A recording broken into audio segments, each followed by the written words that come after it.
Welcome to the Essential Libertarians, giving you the tools you need for self-government. Today, I have the one and only Zachary Marlow from Moneyless Society. We're going to explore parallel economies, potentially regenerative finance, how to break out of this system and create alternative ones.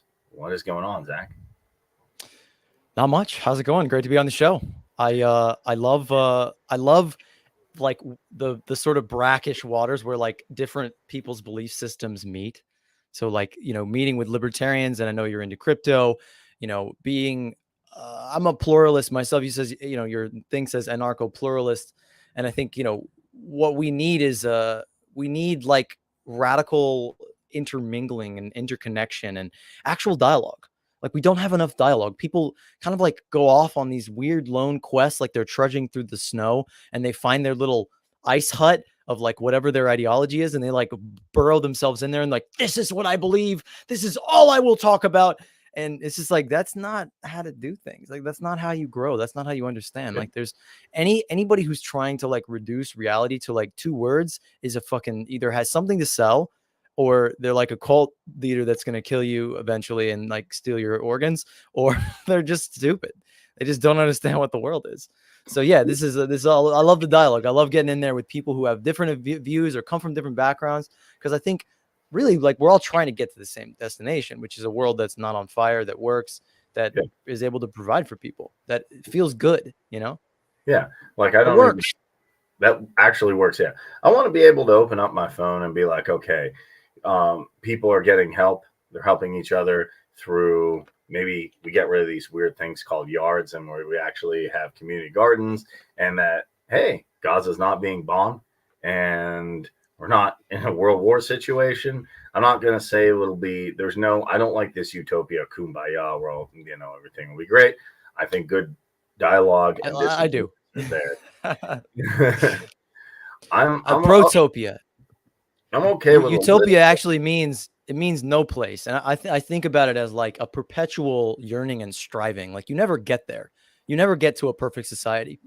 Like one of my heroes, Jacques Fresco of the Venus Project, which I'm actually in the process of joining and going to be doing a lot of this on their platforms, said that utopia is dangerous. He said that he designed these incredibly beautiful circular cities and this whole moneyless system where everything is automated and cybernated, and people make this decisions scientifically. And he said like the cities I design will be straitjackets to the children of the future. I think some anarchists like Malatesta or someone was like, I will be hanged in the future society that I create for being as conservative as I am today as a radical. And so yeah, I mean, like utopia or protopia or whatever the fuck word you want to use, or just a general striving for a better world that like just continually gets better forever. That like we reach this sort of climax equilibrium of like the possibility space where we're just constantly growing and tinkering, and we get to the point where everybody's needs are met. We're continually like refining what those needs are and how we work together and how we innovate, and just entering into this process where we're systematically improving everything for everyone. That's what I shoot for. And I think we should settle for nothing less. And I think in these times of turmoil and world war and climate catastrophe and, mass homelessness and poverty and the destruction of everything good and right and true, like reform is just not going to cut it. We have to cut through the bullshit with like beautiful, radical, wonderful visions of what is actually possible. And honestly, it's not like a crazy thing to jump into some high-tech futuristic society. We're in a high-tech futuristic society, only our information systems are spying on us constantly. And, we're controlled in this matrix of debt, and like this cybernetic entities we call corporations are just like kind of on an automatic death drive to destroy everything. Like we're in a science fiction utopia where we have, as a dystopia, we have technology that can eliminate the vast majority of jobs if we just made it a priority to be like, oh, okay, we won't do this. Like I read that ancient Greece didn't develop a lot of machines and technology because they had slavery, because we have a wage slave system and we can just pay people less than it costs to live to go in and manually assemble things. What's the incentive in society to actually create? And in a system of like endless commodification and financialization of everything, where everything is reduced to money, everything, fucking everything, air, oxygen, water, all of it, like there's all these structural disincentives to actually make the world better and innovate and solve problems. Because if you solve a problem like hunger or cancer or any of these things, all those people who are making a fuckload of money off those problems existing go out of money or go out of business. So yeah, there's like a shadow incentive in our system, and there's like a cultural there's a cultural hobbling, a cultural crippling, an imaginative deficiency. The real deficit that we should be worried about is like this deficit of imagination where we settle for this. And you even have people all over X and Twitter who are like, this is the best world. And if you don't like it, go back to the caves. And why don't you go to Venezuela? You know, just like you have no imagination, dude. It's not like we talk about this, like we're not utopian. Like this is not unrealistic. It's merely a pragmatic realigning of where we should be if we weren't in the cultural lag of basically an economic system and way of doing things that you could say is from the 1600s or even going back further to like 5,000 years ago. Things have not really changed that much. We still have like a master slave system that is controlling people through debt, through currency, through tokens, through forced labor and slavery and coercion. And it's just time to move on. Let's just go move on. Get past all that. Yeah. Sorry, you already got me on a tangent. I just woke up. I'm properly pissed. Let's go. Let's get into it. All right. Let's get into it. Boom. I love the energy for one. So thanks for bringing that there. But yeah, I would to go back to everything. I used to do that. I say like, oh, okay, I need to reduce it. You know, my anarchy to 2 words. Okay, I'm an anarcho-capitalist, or some of these people online are like even ANCOM and whatever it is, Prim, mutualist, and that's the only version of anarchy. And I stopped and thought, okay, let's even say you get ideal everything. Government's gone, even the state government's gone. You don't have to look at Newsom and his hair gel. And then what? Everybody's going to automatically 8 billion people are like, I think your anarchy is the only anarchy. And that's not going to happen. Even if you get ideal conditions of all of these systems going away tomorrow. So I said, look, there are people who are still stuck in this kind of matrix mode, and we live, just eat, consume, all this type of stuff. Let's help them get out of that. Let's figure out how we can work together. If you want to use labels, whatever, but if you don't, I think that's better. And we can just work together, come up with a system that doesn't rely on mass surveillance, doesn't rely on you have to destroy another race of people, you have to bomb people, you have to starve them, you have to keep them in debt, you have to put chemicals in the food. Big fan of, and this was me kind of breaking away from like right libertarian circles. I said, hey guys, I'm not an environmentalist in the sense that I can't afford a private jet, but I don't have a private jet to go to Davos to talk about this stuff. So I don't consider, but I looked at Murray Bookchin and I said, look, we're destroying my guy. Huh? My guy. Yes. Go ahead. Keep going. But I was going to say, I looked at Murray Bookchin. We're getting Bookchin pilled here. Go ahead. Pilled, and I said the same thing Bookchin said. I'm not an environmentalist. I'm a social ecologist, meaning, look, I'm scared bee populations will go away. I'm tired of them putting stuff in the foods. I'm tired of them putting stuff in the air and the water and this. This is a real issue. How do we get past this? What are some ways we can, like, someone told me yards are a status concept. I'm like, come on, that's the most ridiculous thing. Taxes, yeah. But, my yard isn't hurting anybody. Okay, it's not, and theoretically it's not. Like, yards aren't hurting, but like, there's a funny little meme on Facebook. It's a miniature mass extinction. So is what it is. It's a monoculture. It's like, where's all the bees? It's all about trying to appear rich, because rich people back in the day, like in the 1700s or whatever, they could afford to have a bunch of serfs and servants like mow their lawn, and it was this big, show of how rich they are. Oh wow, you had people go out there with scissors and chop every blade of grass. And we still do this today. It's the largest crop in the nation, in America. And it's incredibly stupid and destructive and a waste of space. We're actually pouring water into our own vanity to create this boring, flat monoculture that decimates bee populations. Like I could go off on the bees. That's like, you got Spider-Man out there bit by a radioactive bee. Like, my origin story as a little kid was like playing King Arthur in the backyard with a sword, and like, vanquishing demons and conquering evil and standing up for right, good, and, seeking princesses. And there was like a birdhouse that fell on the ground. It was like, oh, that's the sword and the stone. So I went to put the sword in there, and all the bees came out and attacked me and hit me and stung me. So I was terrified of bees for most of my life. until I started having this sort of this realization of like that I'm like not living a real life, that I'm just kind of like not a man and not a child. I just had this this identity crisis, and started to have these visions of the bees. And I learned about colony collapse disorder and what's happening to them. And then I found this Albert Einstein quote. He said, "The bees go extinct. We have 5 years before all life on Earth follows." And it was like, okay, that's what climate change means. It isn't just about carbon dioxide and gas in the atmosphere, although that is a real thing, and other greenhouse gases like liquid water in the high atmosphere that we need to pull down into the low atmosphere by growing plants, by bringing back the biodiversity, by doing things like turning every lawn in America into a little food forest that pulls that water down, keeps it in the soil and keeps it in the low atmosphere, etc. But yeah, basically, like, it's all connected. And, you know, the life of the bees and the life of us and the life of all the food and all the creatures that we depend on, the biodiversity that we have killed 70% of in the last, 50 years. I mean, anybody who's denying like climate change, you can make some harebrained, stupid argument about, oh, greenhouse gases and we're in a warm. Oh, shut up. It's like there's 9 planetary boundaries. We've crossed 6 of them, like aerosols, particulates like microplastics, greenhouse gases, biodiversity loss, ocean acidification, and I think the last one is celebrity culture. We've crossed that tipping point where our mental faculties are just fucked. But yeah, basically, yeah, humans, our ecological crisis is rooted in our human crisis and a crisis of domination. And as Papa Bookchin said so astutely, in the market society that basically only sees value in nature as something that's blown up, extracted, commodified, put into a plastic box, sold for money, and then thrown into a garbage dump.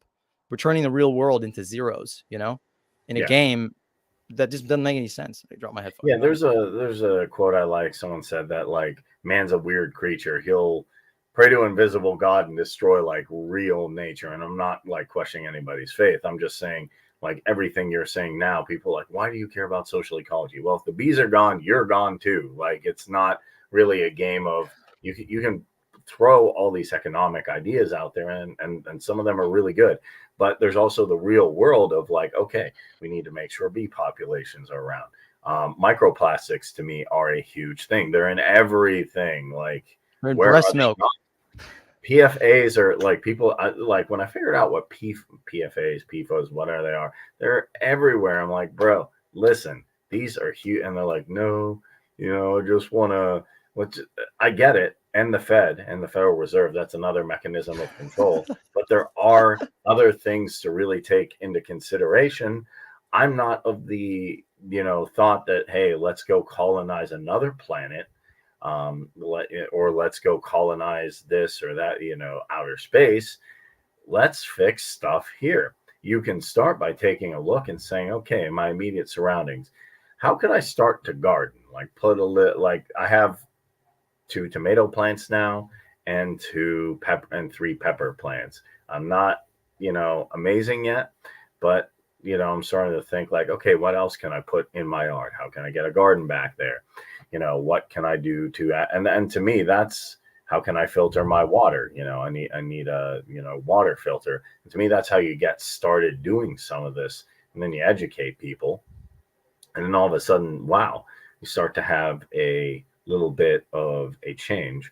But I'm curious, that there's different ideas that you were talking about on some of these podcasts to bring about a complete change in society, like a moneyless society or a parallel economy.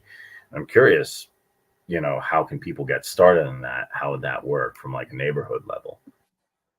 Well, I think the term social ecology is great, and it's one that I would use to describe myself as well. I wouldn't go for like anarcho-whateverist. It's social ecology is really what it comes down to. And it's kind of like the basic Three Sisters principle. It's like the simplest kind of permaculture you can imagine. It's a polyculture of, you have the beans that deposit nitrogen in the soil and it fixes it. And then you grow corn, and the corn loves the nitrogen. And then the corn grows up, and the beans use the corn as a stalk. And then something about the squash, I can't really remember right now. It's a little early, but it's basically like community building and creating like a synergistic relationship between you and your local community. Community garden is good. Gardening yourself is good, but it's just kind of like a lot of it is this realization that we're doing everything as an individual. We're trying to do what it used to take a whole society, a whole village to do as one person. And it's very wasteful and it's very stupid. and it's boring and it's alienating.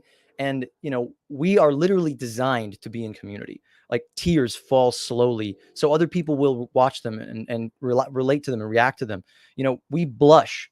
Crocodiles don't blush. They don't give away their emotional vulnerability to someone else so they will see it.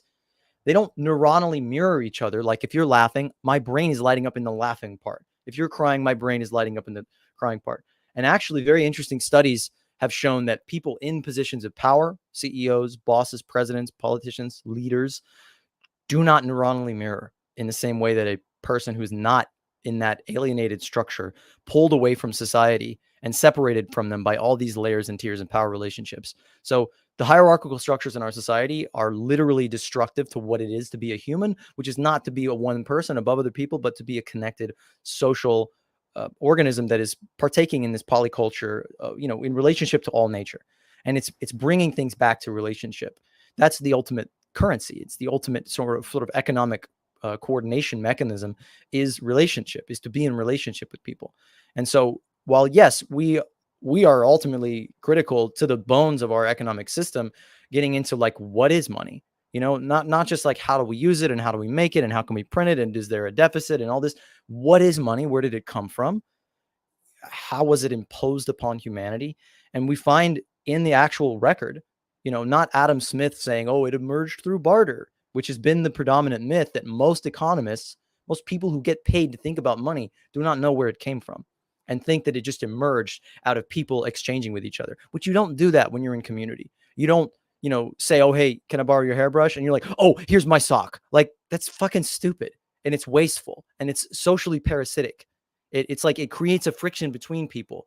Whereas, really people exist in a sort of credit system where it's like, I help you, you help me, where it's like, it's kind of good to be in someone's debt in a way, not like where IOU turns into I own you.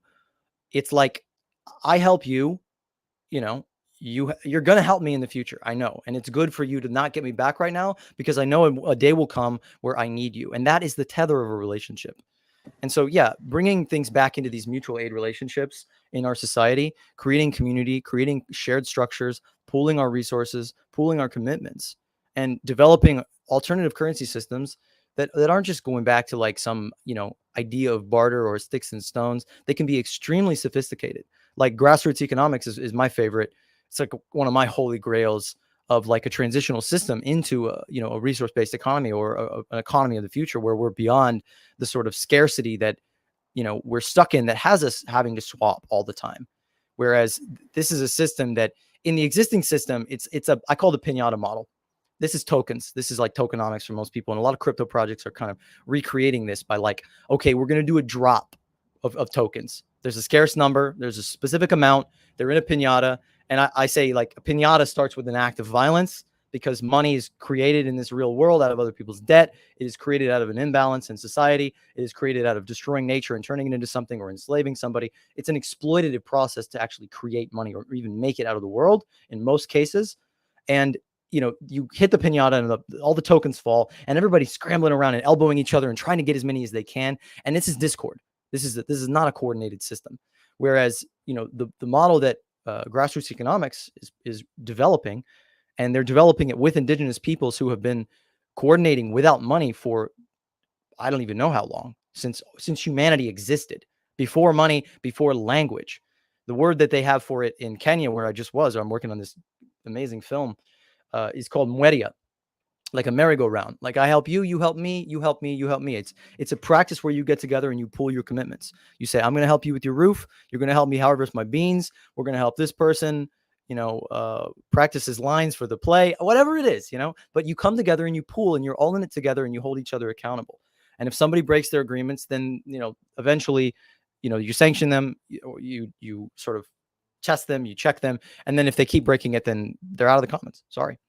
But yeah, that's a system that Will Ruddock is a brilliant friend of mine, quantum physicist, beyond currency designer, post-monetary currency designer.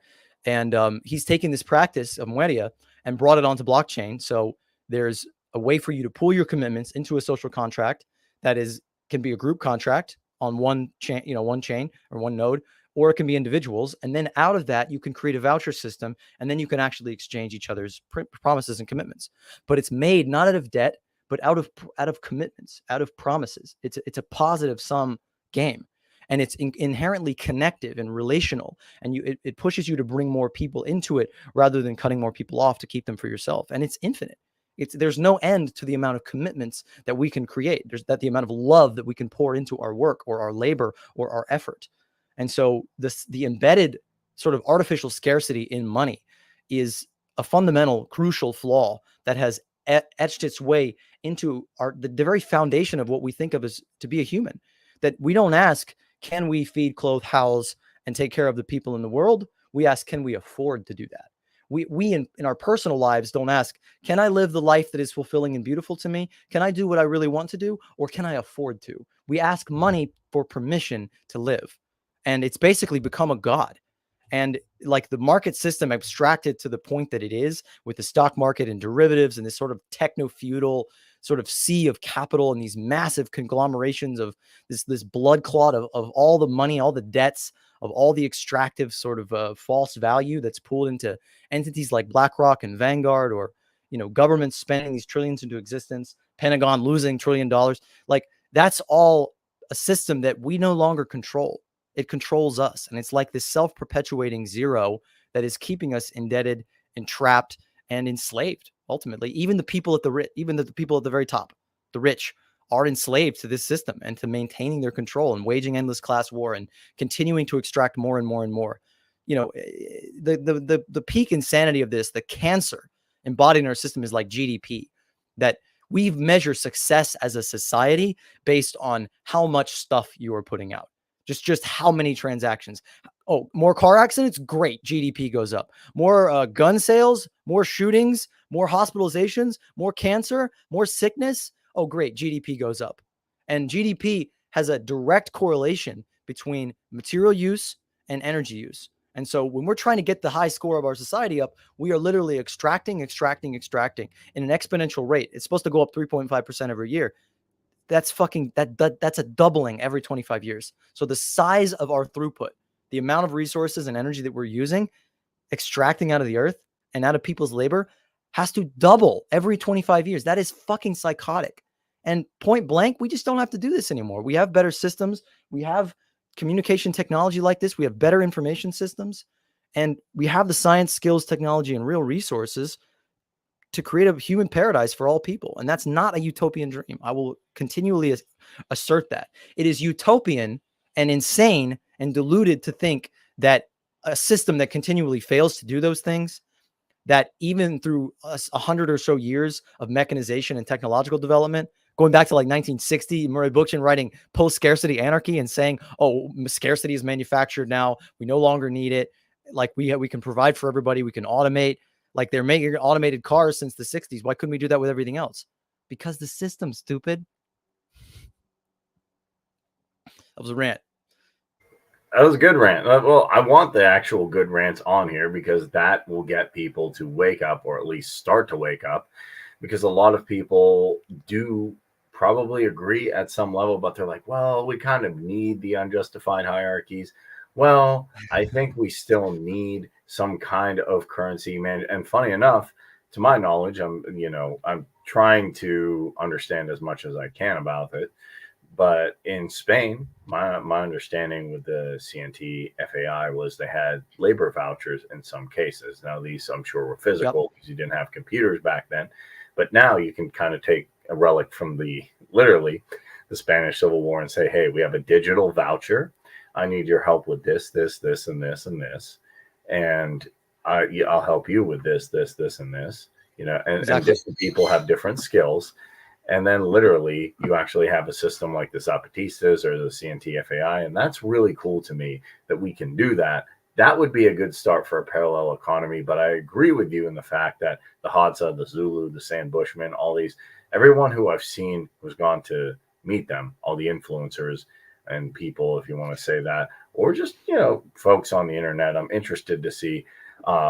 Marshall B. Solins is an anthropologist, and he talked about the Zen road to affluence, saying, look, a lot of people now online I'll say, okay, I need to make 10 grand a month. That's not say 100 grand, 200, and I fall into this too, 200 grand, 300. I need to make a million. Okay, and I keep going, and there's nothing wrong building the business. It should be the fun part. Hey, I get to build a business, and okay, it's successful. That's great. That should be the main focus. Then the outcome, but they get stuck in that. And what he says is, if you have a Zen route to affluence that says, hey, I want shelter, food, water, and a good family community life, and boom, I got it right there. They've already become affluent because they're saying, that's what I want. That's what I need. I'm interested to know, we have you talk to Gnome, so I'm definitely going to ask about the unjustified hierarchies. How do we, because I'm trying to see, hey, for people who are, libertarians or anarchists, how do you get past these hierarchies? Why are they important?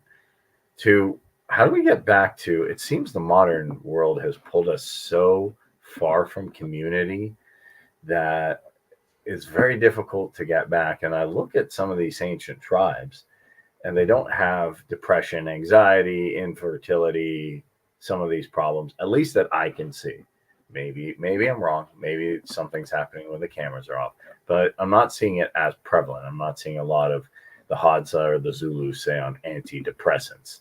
So how do we get back with these big cities and the way they've structured society? It seems very difficult to pull a tribe together. It's become hyper individualistic from going from like an I culture to a we culture. So how do we I like the idea of smart contract vouchers.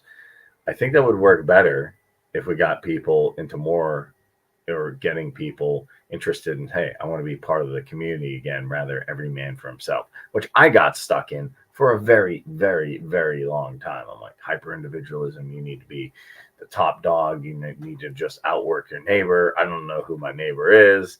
Maybe this isn't a good system.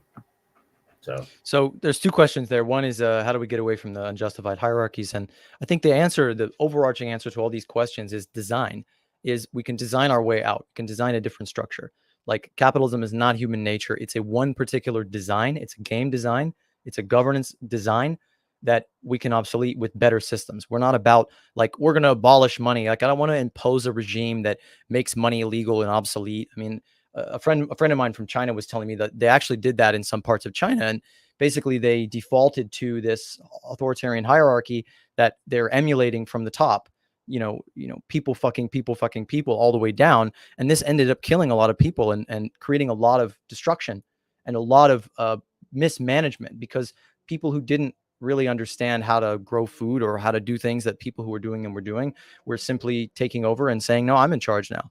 And so, yeah, we want to create better systems. I mean, one simple, easy fix for that is just organizing in horizontal ways, in flat structures that don't have the hierarchy. We use the sociocracy system in a lot of the organizations that I've worked with, and I think about it like, it's not flat or horizontal. It's like a waveform. It's like, basically you have people that are elected up into roles, and then they go down into consensus, and then they go into their roles and they go down into consensus. And it's a very autonomous system where you have a sort of delineation and delegation of who does what and what your job is. You don't have people stepping on your toes and coming in and changing things that you're working on. You have a clear line of like, here's what I'm doing. Here's my work. I'm building a shed right now. The guy who's in the garden isn't going to come in and just start fucking up my shed. I'm not going to go into the garden and start fucking his shit up unless we talk about it and make an agreement and do it, together. Whereas, in the old system, you have a pyramidal structure, and you have a manager at the top, and the manager is telling people what to do at every stage. And our agricultural system is like this. We force plants to grow with chemicals rather than creating an environment that has a rich soil that they want to grow in.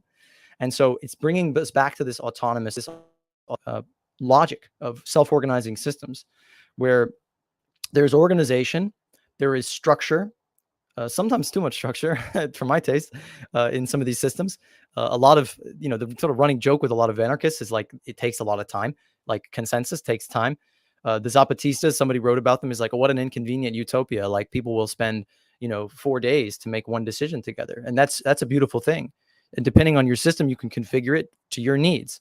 And that, to answer your sort of thing earlier about like, one anarchy is going to dominate and trump the others. And that's a sort of fundamental contradiction of the term of like, one thing coming up and dominating everything else. It's really like, many worlds are possible. And within a circular system of circles and circles and circles and circles that all interconnect, you can configure things and design them very differently. You could have a system where your neighbors one town over or whatever, they choose to have a mayor, and the mayor is a really smart guy and he knows what he's doing, and they want to elect him to do that. You can't really stop them from doing that. If those people are making bad decisions and the people in that system say, we don't like the way you're treating us, then you revoke that person and you bring in somebody else, or you restructure and you move on. I can't remember. The second question was basically about how do we bring community back into people's lives. And I think these structures come a long way to doing that. I think that meeting people's needs and bringing them into structures that meet their needs better than the old structure and bring them into, that stack functions. Like a great example with Moneyless Society's sort of on the ground project is a mutual aid network in a deep red Appalachian town called Appalachian Community Meal Program. We've got a little short film about it on the YouTube channel and a podcast as well. It's a beautiful thing where, this one person, Amanda from our organization, brought up this little mutual aid network with $1,000 donation. And it's just like 2,000 people have been fed out of that. And she started doing a pop-up resource center where it just started out as a meal. It literally just started out as a meal. A group of people come together because food insecurity was a problem. And it was like, okay, we'll come together. We'll share our resources. We'll get donations from local farmers and businesses and things like that. We'll pull it together. We'll cook together. We'll share. We'll have a meal. And then out of that, people started to bring their services and they started to bring their tents. You're muted, I think.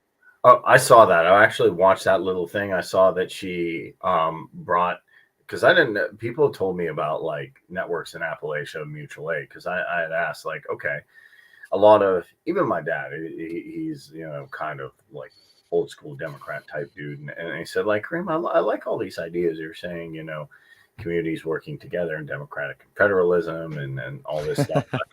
But without welfare, wouldn't people just get screwed? I'm like, no, there's this thing called mutual aid. I'm like, it used to exist in the early 1900s, and then come to find out she's doing that right there. She started, like, it started small, then she started getting meals to people. I'm wondering how they're doing now with everything that's been going on. I hope they're doing okay. They're helping, they're helping, and they're stronger because they had that network. And it scratches a social itch. It's like a family reunion. I went to one of their meetings. That's where I filmed that video. Mm-hmm. And, it's a social thing. It feels good. It brings people to connect with their community and to realize, like my friend Stephanie Ruick said on our podcast about mutual aid networks, she said, when we share what we have what we need. We have more than what we need. My friends, the Arwakos, my indigenous elders, my older brothers, say that they are guardians of abundance. They have a true gift economy, like the indigenous people you're talking about. And when they see each other, they have these bags and they wear this beautiful white clothing, and there's a lot of them. And so they don't all know each other. So they're very integrated into like Colombian society, especially in the Sierra where they live. It's very cool. It's, you're just walking down the street and you see like a Jedi wizard at the market. But so they see each other, they will approach each other. They'll go into their bag, they'll grab a handful of coca leaves and they'll put it into their other person's bag. And they're reinforcing through this story that they reinforce again and again and again. And that says, I'm you, you're me, we're in it together. Whereas the money story is, I'm not you. I don't need you. You don't need me. I don't trust you. That's what we're saying whenever we pay somebody for money. When we go to the cashier at the little town, I'm in a very small town, so everybody does actually know everybody pretty much. But when I go to the cashier, it's like I'm saying, you're a stranger. I don't trust you. You don't trust me. And then actually, if I'm using digital money, it goes through a series of sort of casinos that basically clear my identity and say, yeah, he can have a kombucha. He can have a bottle of water, and they allow me to do that. But basically, it's bringing people back into interaction through changing the mediums, through changing the structures, through changing the sort of economic modes of production and the conditions, the fields of forces that we are all enmeshed in, and the relational webs that connect us. That basically, like an example of it is time banking. That's something Stephanie Ruick is really into, and their mutual aid networks. It's the beating heart, where a time bank is. You come into this network of people and you say, I'm going to help. I'm going to give you, an hour of babysitting. And then that babysitting basically is convertible into a kind of credit. that you can trade your time. 1 hour of babysitting is equivalent to 1 hour of car repair, is equivalent to 1 hour of getting your hair cut, is equivalent to 1 hour of, musical lessons or whatever it is. And so it's a very simple mechanism. It's not all cryptocurrency. It's not on a cryptographic ledger or anything. It's just a simple time for time. And, that starts out like people are they understand that it's exchange. I do this for you. You do this for me. I'm going to do this for you. And I'm going to do it because I know I'm going to get something back. But then when people start to connect with each other, they start to build the relationships back. They start to realize that they can depend and trust in each other, and they stop counting. They stop counting, oh, I owe you this and you owe me that. And they start doing things for a deeper reason, a more beautiful reason, a much more fulfilling and satisfying reason, because they love each other, because we need each other, because it feels good. We just spent the last week helping a friend of mine move. An old guy, has had a horrible year and has lost everything, lost his dog, lost his house. And we just spent like a whole week helping him move. And my friends were like building him someone donated the bus, and they were building out a whole bed frame and everything for him. And they got nothing out of it, quote, nothing in the monetary financial sense. But what they really got out of it was this beautiful reminder of a true empowerment, not the empowerment of bossing somebody around, which just makes you feel even more insecure and creates more enmity and more enemies. But the feeling of like, I can help this person. I have more than they do. I have the skills. I'm competent. I can give. When you give something to somebody, you feel good about yourself. You feel strong. You feel, honestly, nothing feels better than people helping each other in relationship, in community. And that's the thing with the Mueria is like when they come together to do a work day and everybody pools their efforts together. Am I hallucinating that? He was just walking by. No. I know. Okay, so they come together. I'm not smoking anything. I'm actually, I'm done with that. But yeah, I like your. Let me finish though. Like, basically, it's like the sort of cleanup party ethos, And I think we could apply this to the whole world, to solving the world's biggest problems, to ocean cleanups, and to fixing our disgusting, bloated governmental systems, and overhauling our companies, and all of these things could become like this vibrantly social, beautifully collaborative, open, inviting, like we're singing and dancing and making jokes the whole time. And we're all in it together. We're not being coerced and forced into it. We're doing it out of love, out of intrinsic motivation, not out of coercion or force.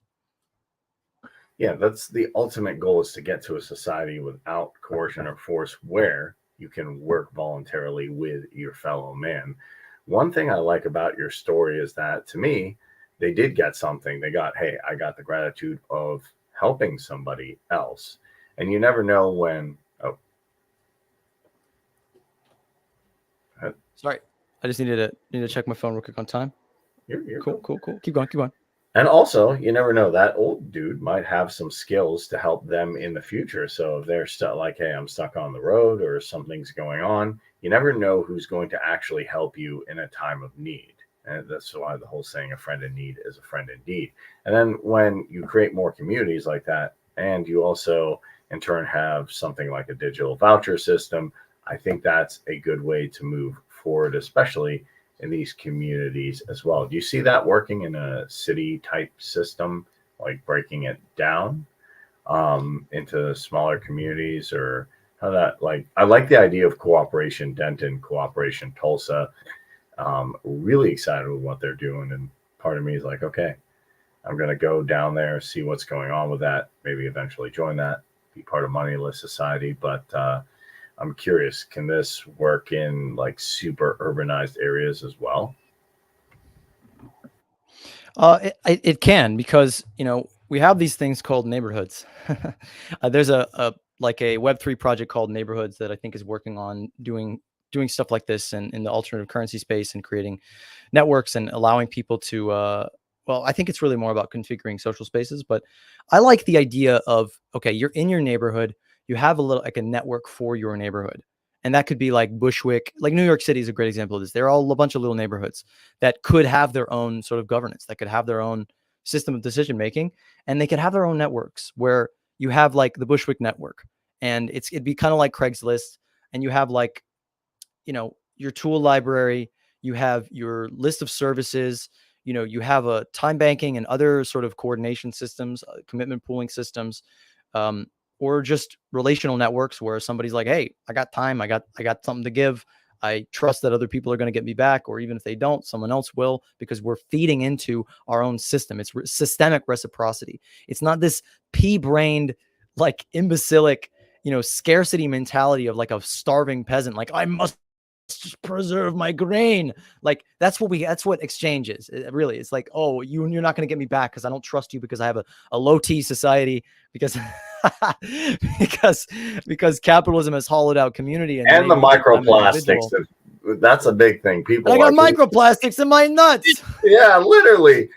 I think the scariest thing, people like, well, Kareem, don't you know about this dude and this dude, and like Klaus Schwab's scary, and Kamala's big scary, and Trump's big scary. I'm like, okay, you have a drink over there, you have a thing over there. There's plastic coating, plastic. They did, like, if people aren't a social ecologist after watching this, I read a study, and this is weird for a study, that 10 out of 10 dudes got microplastics down there. 10 out of 10. Yep. It's usually like 5 out of 10, 6 out of 10, 8 out of 10. And then people like, well, maybe I could be the 2 out of 10. There isn't really a 2 out of 10. Now, does everybody have it? Does it affect everybody the same? I don't know. I'm not like a biologist. I'm not a, I try and take my Sustanch and do my saunas like everybody else. But yeah, I really think all the chemical, like, if you're not going to be a social ecologist for the bees, all the chemicals and the water and just what I don't mind having a filter. I literally have a filter right here, like a pure filter, just to filter my water. Then I have better to have like like Chomsky talked about, the filters of propaganda that keep us from like smearing alternative ideas, and that's the real filters. That anyway, can I finish my point real quicker? Because you mentioned Klaus Schwab, and I think that you'll own nothing and be happy thing is, I want to explain what that actually means. And it's basically that we're entering into a new era where capitalism is basically dying. It's in its death stroke, and a new system, not socialism, not anarchism, but a techno-feudalism that is a regression back from basing your system on profit to being like, fuck profit. We're just going to lose money until our enemies lose, and then we charge rent. So it's a rentier system. And basically, they are working to literally abolish personal property so that everything is rented. You pay a subscription on your fucking electric toothbrush. Like, people today have to pay a subscription to their printer, to use their printer that they bought and paid for. Like, people are doing payment plans on shoes, on couches. Basically, finance is going to own the world if we don't come together. And that includes capitalists. That includes small business owners. That includes mid-sized companies. That includes all these people that are not a mega corporation, that don't have access to the money printer, that don't have the ability to wield the state power to crush their enemies and to weather the storm of having basically infinite debt, that they can just lose money until all their opponents go down, and then they eat them. And so basically, they're working to abolish personal property and retain only private property. And so we are about an access economy, or a library economy, that the Seriously Wrong boys and St. Andrew have done videos about, that Jacques Fresco was kind of the original person talking about, this access economy, where you have an access center in your community. You have access centers all through your community, where, essential tools and goods and vehicles and all the things that you might need to use are stored. I have like 3 cameras right now. I'm not using them all, but I'm trying to sell some and do away with them. I don't need that many things, and I'm not trying to have that many. But like my friend Darius, I have his camera right now. He's not using it. It hasn't been used in months. That could just be in an access center, and other people are using it, maintaining it with a social contract and an agreement. It could be on a blockchain where the actual objects are on the chain, so you can track where they are and how they're being used and the condition they were in and all these things. So that, to finish the thing about the neighborhood thing, imagine you have your little cul-de-sac and you have your neighbors around you, and you just have like a platform that you're able to list your tools, you're able to list your things, you're able to list what you have as a community. And just like that, everyone has 100 times more stuff. And you don't need to go to the store and buy a hammer to use a hammer one time. You find somebody in your community who has a hammer that they're just not using. You go get the hammer or the saw or whatever, and you use it, and then you return it.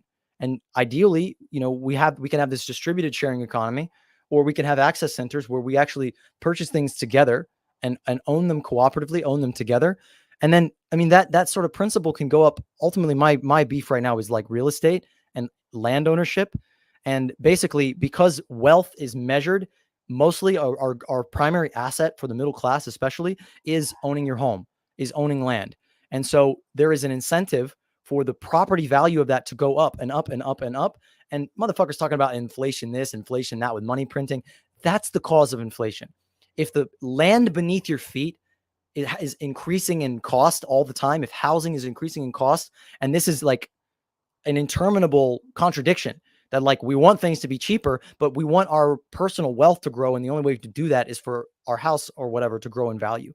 And so I'm envisioning a system where people will start to come together, owners of things start to come together and say, we're going to pool our assets into a common pool in the same way that, you know, derivatives and people's mortgages are bundled and put into these horrible tranches or whatever they're fucking called, where, you know, investment bankers are pulling them together and investing into them as a financial asset, as a pure number thing. We're coming together and we're doing the opposite of that. We're creating an ecosystem of pooled assets. And basically we're able to drastically increase our net worth, our value. And we can kind of all come together and say, no more, pause this, bring the prices down. And basically at that point, you're creating a structural incentive where people are realizing, actually my neighbor's value, the property value of their place actually affects me. So I have an incentive. I want them to be doing better. I don't want there to be trash everywhere. I want them to have a swimming pool. I want them to have something that increases their value. And then you start to share more with each other. You start to connect more with each other till basically, like what I'm envisioning in this little town is the whole valley is owned by the people, and they're coming together and pooling their resources and using that to get more capital to buy everything around them. So everyone owns it together. I like that idea. Or you have a couple people who, you know, is like, hey, can you help me? They own the capital, and then you go like, hey, you know, what do you need help with? And you help them. Or if they want to get out and just like, I want to leave. I want to go I want to leave California and go somewhere. Okay, here, we'll help you. And then we'll fix and flip we'll have a shared pool of resources to fix and flip whoever. And that would be a good idea to me. I think the biggest issue is people are losing interest in physical stuff. Meaning, like, here's my example. A lot of people, I don't play a ton of video games anymore, but when I did, and I think the most recent one was like Diablo 4, I'm like, I was like really adamant. I need the physical copy. They're like, we'll give you a code you can put in. I'm like, I don't want the code. I want the physical disc. I want the physical, you know, grew up on Super Nintendo. I want the physical things. I want to own the physical things. Because to me, the way they're going to do, you'll own nothing and you'll like it, is not like some coercion, like, oh, hey, we're taking, you know, all your stuff, sending in some, you know, agents of the state with communism. Yeah. The commies are coming for your stuff. They're coming for your toothbrush. They're coming for your sneakers. Yeah, but they can't define what that is, and they've never heard of Maltesta. I find it funny the right only defines Marxist-Leninism. I'm like, hey, what about the CNTFAI? What about we don't want to talk about that because that would make sense. What about Mondragon? You know, what about the largest worker-owned cooperative in the world? That's a federation of all of these different producers coming together in a free assembly, doing a capitalism actually, but it's not capitalism within their own system. They're producing goods and car parts and machines and food, and they have all these, and it's all shared. It's all co-owned, and so they're not trying to extract each other. They're not trying, like, it's like the difference between wages and profits become very blurred because everybody is an owner in the company. And so you're basically just all trying to sustain in a mutual solidarity. And so I love talking about these examples with capitalists because I don't just think they're all going to get the guillotine. I think we have to work with everyone. I think they have, especially in a system where 99% of businesses fail. Like, come on, if you're for business, you can't be pro-capitalism. Yeah, these people were like in 2020 going after like the small business dude. I'm like, that dude's basically on your level. Like, I don't see why you want to fight with him. Also, like, small business owners to me are very, very close to us, and even mid-level. And the funny thing I find is with all this, Mondragon's an example. I like Seca Sosola personally. I like what they're doing in Bolivia. They get a little statist. Also, Rojava is a great experiment. And of course, that one has its problems too. But I'm seeing these good examples they actually are working. And I think, if people start saying, "Hey, I want more," not saying I want more physical stuff, but I want to actually put adherence to some physical things that we used for life before. Like, to me, I was sad when something as simple as everybody saying, let's stream everything. Well, then they're going to say, okay, be convenient if you have, subscriptions for your shoes, for this, for that. BlackRock's buying up all of the real estate. The real problem with real estate to me is BlackRock is buying it all up. You need people out there, in my opinion, who are willing to help people, pull resources together, or say, hey, I'm going to buy your house, and then we'll fix and flip, and then we'll put it on the market, and we'll help, somebody else who wants to get it. But BlackRock to me is facilitating this, where they're just, buying. And people say, well, that's fine. They're free market, but they're not really free market. They're working with the state every step of the way. And that's my real problem with real estate is you have this, I guess, this huge index fund, which is trying to literally dominate the real estate market. So everyone has to rent. And then you also have conversely on the other side, the people who are incentivized in other areas, like streaming services, like other ways. I've had people say, like, I don't want to go to the grocery store anymore. Why don't I just get a subscription for my, like I asked one guy, I was an extra in a movie with a dude, and he's like, I live here in downtown Pittsburgh. And I said, I don't really see many places to shop, let alone garden. What do you do? He's like, oh, I got Thrive Cart. They just send me my groceries. Oh, Amazon can just send me this. Amazon can send me that. Amazon can send me that. And then all of a sudden you're dependent on 50 million subscription services.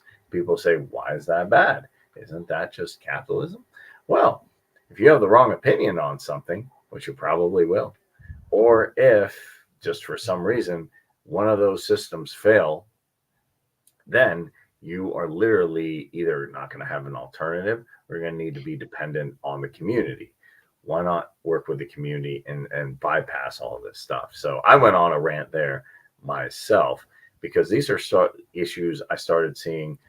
And I guess some, anarchists and libertarians didn't see a problem with that because they said, well, it's facilitated through the pseudo free market. And I said, no, what this leads to is a type of techno-feudalism or a type of techno-dystopia where people are going to be dependent on literally renting, literally some random corporation that's probably either going to be working with the state or will have completely ruthless people at the top of it who don't care about you. And you can say, even if that is free enterprise, is that a good system? No, I don't think it is. Even if it is completely, fully free market, I don't think A, that would happen, but B, I don't think that's a good idea. And you mentioned exchange economies. What I would like to see, my ideal thing would be, a town or maybe a group of towns that one's doing the free market thing where they're just buying and selling with no, restrictions other than the ones the market makes. You have a mutual aid network and you have an exchange economy, and some form of that is working through society where people can either trade they can use a signal to trade if people do want to use sound money, or alternatively, they can trade through a voucher system. Let's let these systems compete. Let's see which one works best. And I have a feeling a combination of them, some form of combination, like maybe somebody wants to trade in gold and maybe somebody wants to trade, hey, if you do that, if you if you help me get rid of my lawn and make it actual vegetables, we'll work with there. And if you help me do this, I will help you fix your computer or your car or something like that. And I think that would be a good system. I think my issue with, okay, first of all, we're in a transitional period. We're in a very ugly time of monsters. And so any change in any forward direction is good. And so I would celebrate anybody, going from a corporation to a B Corp or a cooperative, or, to go from, DeFi to refi, even though, I have complex thoughts on all those things as well. But it's like, ultimately, here's the problem with markets is the Austrians like to say like, oh, markets are just networks, but they're not. They have a definite structural dynamic of competition, and not like competition like, oh, let's race to the end of the road. Like if I succeed, you fucking fail. That's competition. And it's we have all these mythologies around innovation. And like, for example, I'm real deep. Like the biggest consumer good that I'm like really up on is cameras. I'm a filmmaker, so I'm all about cameras. I'm watching all these YouTube videos with all these little shills talking about all these cameras. And it frustrates the hell out of me that one camera company will have one thing and one camera company will have the other. And they're like Red has a lawsuit about compressed RAW formats. So like nobody can just have a compressed RAW. Like Blackmagic has an amazing compressed RAW, but you can't use it unless you use this. And it's like the whole system would work so much better if all of these producers were like, hey, we're all trying to produce something essentially that's the same. A camera that has different needs, instead of like working together to say, let's pool our technologies. Let's make sure that we're producing, the right number of these things for the right people, and actually sharing and cooperating and actually being able to create modular products that are upgradable over time, rather than this sort of idea of innovation is really planned obsolescence, where like my camera is about to be obsolete because they're going to come out with a new one that's going to drop the value of this camera that I put this money into. It's all these rare earth metals and components and all this labor and embodied energy that went to make this object that is now wasted effectively as they're coming out with a new thing. We think, oh, that's innovation and it's the speedy thing. It's bullshit. These companies should be producers that are like love making cameras, and that's what they do, and that's what they should be doing. Like I love Fujifilm. I love Panasonic. They make great products. They're being beaten by Sony, who's a mega monopoly, but all the little guys should come together and say, let's pool. Let's form an alliance. Let's form a federation. And let's share our innovations. Let's create modular products that we can say, I like this feature and this one. I want this feature. I don't need this feature. And so zooming out of the specific nerdy example of like, imagining a town doing this sort of market thing. Okay, they want to go free market. Everybody's going their own way and doing their own thing. What is a market in its purest form? You think about like a flea market or like a farmer's market, like where you've got all these little stands and booths, and people have this very naive, rosy sort of, regressive thing about, oh, it's a very romantic thing. Like I like my farmer's market, but honestly, it's a shit coordination system. Everybody is a separate consumer who is competing against the other people around them by and large. And if you have two people that are selling shawarma, they are enemies. If one is doing better, the other is doing worse. And this draws them into an unsustainable behavior, whether they're, the libertarian would say, oh, well, it pushes them to make a better product. Well, that's not how things work. They cut costs, they cut corners, they engage in corrupt behavior, they collude with others, they do all these nasty things. They externalize the pollution and damage to the environment, or they lower their wages. Like that's really what happens in these situations. And so that's why the whole like free market thing is kind of like just fallacious. It's ahistorical. It's utopian. It's never existed. There was not a period in our history or a place where that sort of society really existed. And people don't think about that. They don't realize that. Even in like medieval towns, people did not have a money economy until around the time of capitalism coming about. It was a credit system and it was very mutual.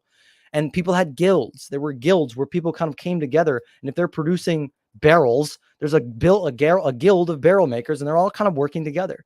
And so I just think, we need to move from markets to networks where we can have individual groups of people producing something that they love producing in a cooperative, worker-owned, self-directed enterprise. And those are connected to each other in a federation where they're sharing best practices, sharing resources, they're pooling in each other, they're invested in each other. Example of restaurants. Restaurants are extremely competitive. They go out of business all the time. It sucks to go to a restaurant and the food is bad. And that's kind of supposed to be the argument of like, oh, a bad restaurant's just going to go out of business. Well, that's not how it works. And really, if we wanted to create a system that worked and was best for everybody, all the people making restaurants would have their guild or their federation, and it would be like working together to share their pool of workers and ensure everybody is trained, everybody is skilled. They'd have the chefs from restaurants going to different kitchens and helping to improve this and helping to improve that, and making sure everybody's at their best, and making sure that when one starts to fail, then the other's like, okay, we're going to support you. We have the capital. We're going to pool your funds. When you're doing well, I'm doing well. When I'm doing well, you're doing well. And doing this in a digital sense as well. We're in an age of platform capitalism. Amazon is a platform. It is not a market. It's like you go to the little Western town and you're like, You go into the saloon and it's like, it's owned by some guy named Jeff, and everything you spend money, a little bit goes to Jeff. You go to the salon, hair salon, somebody cuts your hair. Oh, Jeff gets a cut. You go to the gun store, Jeff gets a cut. Jeff owns the whole fucking town. That's not a market. That's something else. But we can invert that into a platform cooperative where it's owned by everyone. The essential infrastructure of the platform, which we interface with to meet our needs, we pool that. We pool services like marketing, like human resources. We have a shared essential infrastructure for all of these different companies. It becomes cheaper. It becomes more efficient. And in this current system, it will become more profitable. And the workers will make more a cut of that, instead of it all being siphoned out in this volcano model. It's not a pyramid scheme. It's a volcano where the energy in the system is being blasted out into the investors, into the capitalists, the owners of capital, instead of it being the circulatory system that's circulating it through the system, like a permacultural system or social ecology. You want to keep the water in your system. You want to keep as much rainwater in your system as possible. So you create pools and berms and these structures, and you create good soil that's going to trap it in there. That's what we want to create in a network of cooperative producers who are autonomous. It's not some mega monopoly producing everything. And if they want to join themselves together into some super thing and it becomes super efficient and more effective than pharma and all these industries, great. And connecting with the public institutions like universities, and really ultimately we want to be pooling more and more and investing and jointly connecting ourselves until we're forming a commons, and that commons is there to serve humanity, and we're working to, within these networks, create universal basic services. We want to decommodify things. We want to decommodify the goods of life, the things we need to live, and reduce the prices so that things trend towards zero marginal cost, and the people that are producing are being supported for producing, because it's a good thing. Like a city bus. City bus is not supposed to make money. We shouldn't be making money off of food. We shouldn't be making money off of housing. We shouldn't be making money off of anything that it takes for human beings to live. And I don't just mean the bare necessities of life. Like we're living in some communist, nightmare of a communist dystopia where everyone's wearing a gray jumpsuit and you get, 5 pairs of pants and underwear and 25 potatoes a month. Like we can have a needs-based system. I want to bring this rant to a conclusion, because I know people can only take in so many high-level ideas at once, but we have a system. The market system, this is another reason it sucks. It's because it's chaotic, because it doesn't start with need. It doesn't start with, I need this, therefore you go and produce it. It starts with, we're going to produce a bunch of shit and just hope that it works. And you produce whole production runs of products that just don't work because no one asked for them, because no one wants them. Rather than having a system that starts with need, you poll your community about the needs that they have, and they signal bing, bing, bing through hello. And we have an accounting of what we need. And we developed this sort of cybernetic system that is able to actually have a real economy, that actually helps us to economize, to make sure that we're getting more with less, that we're using less resources, getting more output, we're meeting needs, we are not wasting, and we're creating true efficiency. There was a lot there. So here's what I'll say. The more and more I have learned about cooperatives like Seca Sosola, like the Zapatistas, and I guess it's kind of tough to say exactly, where some of the newer cooperatives will stand. But I really like the idea of Tulsa. I really like the idea of Denton. That's actually something I've told myself in the near future I want to be part of. Also, Moneyless Society. Love what they're doing in Appalachia. The only thing I would say to that is I really like the way you orchestrated that system. I think a cooperation and then some federations working together would be great to solve a lot of these problems.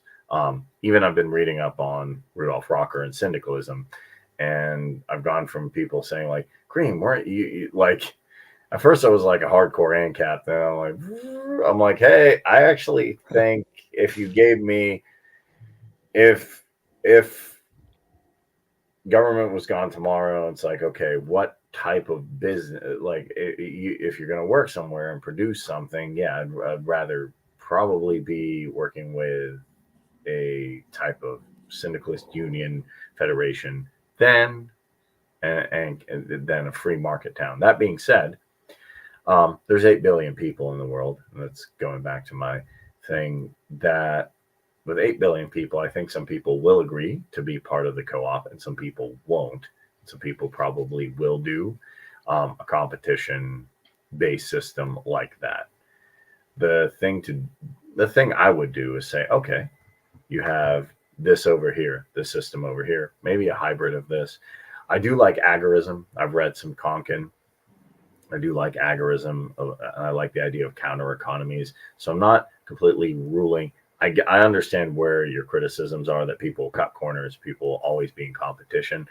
And I've even tried to point out to my, if you want to call it right libertarian friends, direct quotes from Kropotkin. Hey, if you're on a desert island, cooperation is the highest value. Even if you get off the desert island, cooperation is the highest value. That's how we've got out of the forest, through cooperation.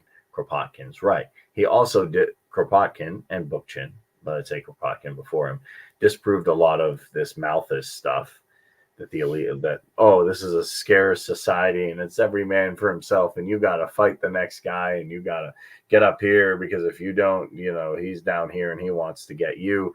Very dog eat dog society. I don't think like that anymore, but I think the best thing is to give people options and say, hey, I want to be part of the co-op. Cool. Or if I don't want to be part of the co-op and we want to try things over here, and I'm not exactly sure what that would look like, then let's give that a shot. The thing is, I don't actually know what the right answer is. That's kind of what I said with decentralization. I don't know exactly what the right answer is. I don't know how things will work out, but I want to take all the best ideas I can and then see how they work, either with each other or sometimes, yes, compete with each other.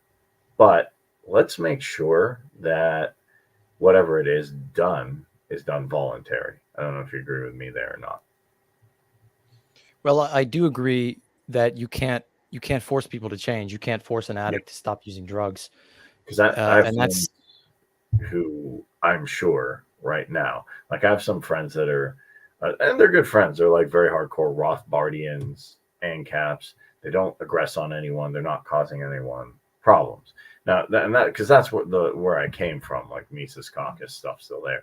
I still believe in the non-aggression principle. So if someone says, hey, we do market XYZ over here, we don't want to be part of the co-op, but we'll leave you alone and you leave us alone, I could be okay with that. So sorry. Well, the thing about the non-aggression principle is that it really overlooks the greatest forms of violence, which are structural, which are deprivation and poverty. The third leading cause of death on planet Earth every year is poverty.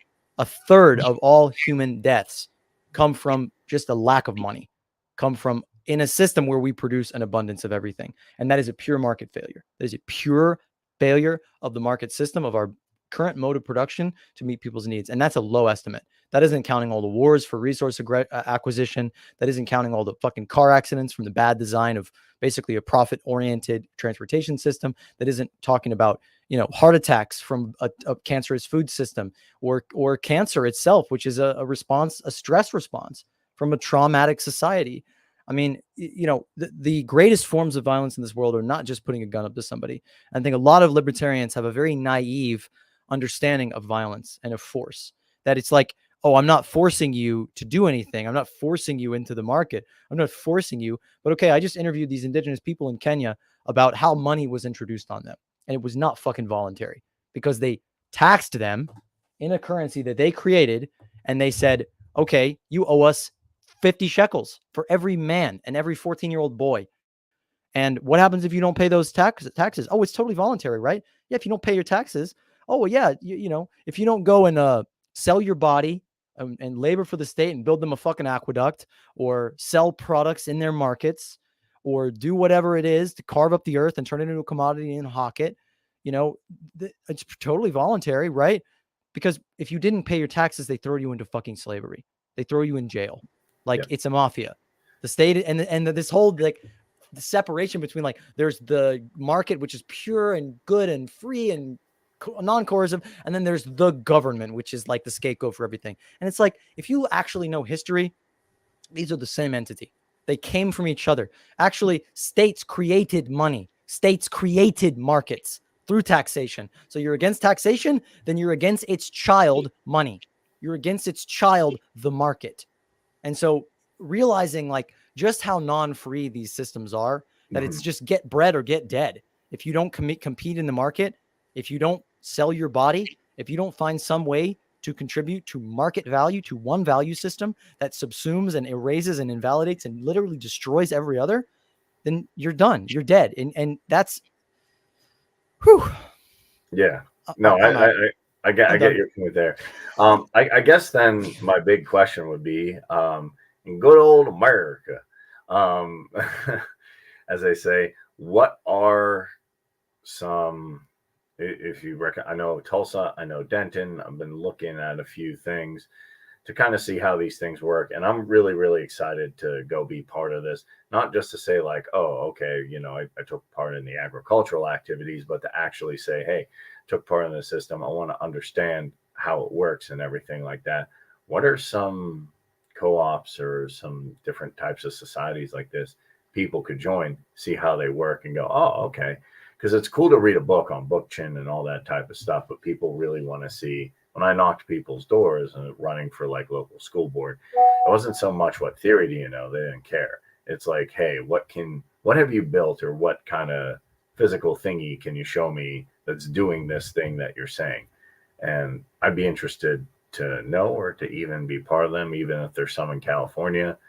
I went to LA, had a very good experience, and then went around the surrounding areas. And I'm like, okay, this is really nice. So not so much the city, but the surrounding areas were nice. So what are some co-ops or things people could join, federations, and then see how it works and be actually part of the thing? That's a tough one, because there's about 400 worker cooperatives in the United States. There's a lot more in Spain. There's a lot more in Italy. There's a lot more in, in all across Europe and elsewhere in the global South. But in America, it's kind of a wasteland. It's a wasteland where capitalist ideology pervades, and they have done a very intentional, systematic job of eliminating all alternative structures. All other ways of doing things have been smeared and erased and, marginalized, or simply they're not funded, they're not supported, they're not understood. And people have a tremendous lack of imagination and courage. They really lack courage here. We're a very cowardly people that are really that afraid to jump into something new and actually take a risk. And that's the whole thing about capitalism, is like, oh, I took the risk. It's like, you didn't take the fucking risk. You got fucking debt, and then you had other people take risk for you. And it's just like, a lot of people do take risk. I won't dismiss people, because it's risky to start a business. It's risky to make food for people. And it shouldn't be, but it is. And yeah, the short answer is, we have to build them. We have to take the risk. We have to find them in the world and study and journey and read about places in the world and watch videos. And that's what my work as a filmmaker is all about, is about finding those places and going there, so people don't have to imagine them. So people don't have to have an ability to conceive of something else. They can see, oh, it's working there. That works. I could see that working here. We can do that here.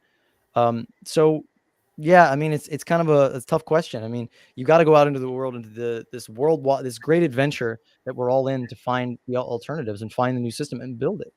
It comes to us. It comes down to us. And like the CNTF-AI, there wasn't something before that they could be like, oh, where's a group of people that created an anarchist coordination governance system that we can just copy from them? No, those motherfuckers were courageous and bold, and they stood by their principles, and they did something. They took a real risk. They took, and it paid off. And then the communists sold them out, and the capitalists crushed them, and the fascists came in.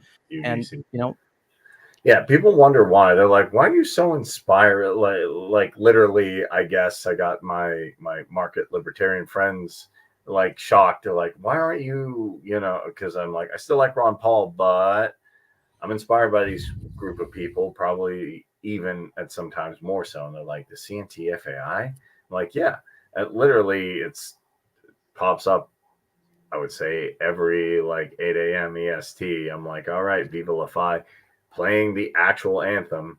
I'm literally playing that anthem pretty much almost every day. And I was just inspired when Noam talked about them, that these, and from my understanding, a lot of them were illiterate as well, who set this up. It wasn't like they were sitting there. Some of them were. I don't know about everybody. They were sitting there and reading like Rocker or tons of Kropotkin and said, oh, man, we need to sit there and theory. They actually built the thing.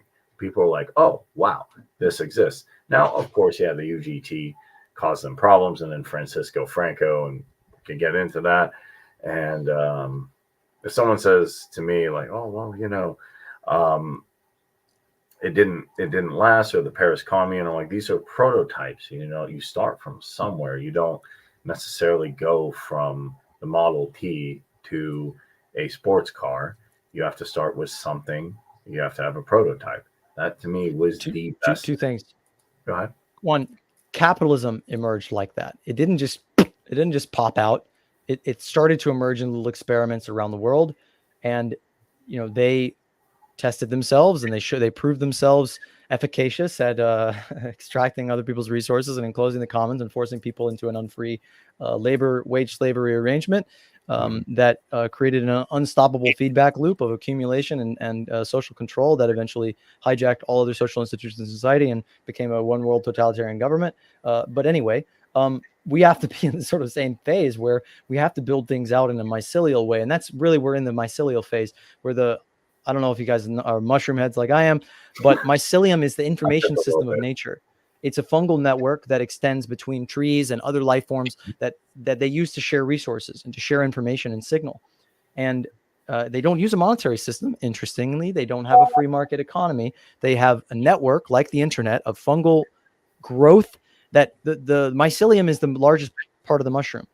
The fruiting body that pops out and Mario eats it and it gets you high, that's just the smallest part. The mycelium is really where it's at. And so we're in this phase where we're building out the ideological, not really like ideological and like an ism, but we're building out the theory and we're interconnecting the different pieces of it. We're envisioning this new system and it's being conceived of, and we're organizing around it. And the regen movement, and a big part, the Web3 community, the good part of it that isn't just making more Ponzi schemes, the movement to rebuild the commons, all the people around the world that are responding to the climate crisis and the social crisis, that are creating new forms of social organization and experimenting and testing and changing the governance system and tweaking.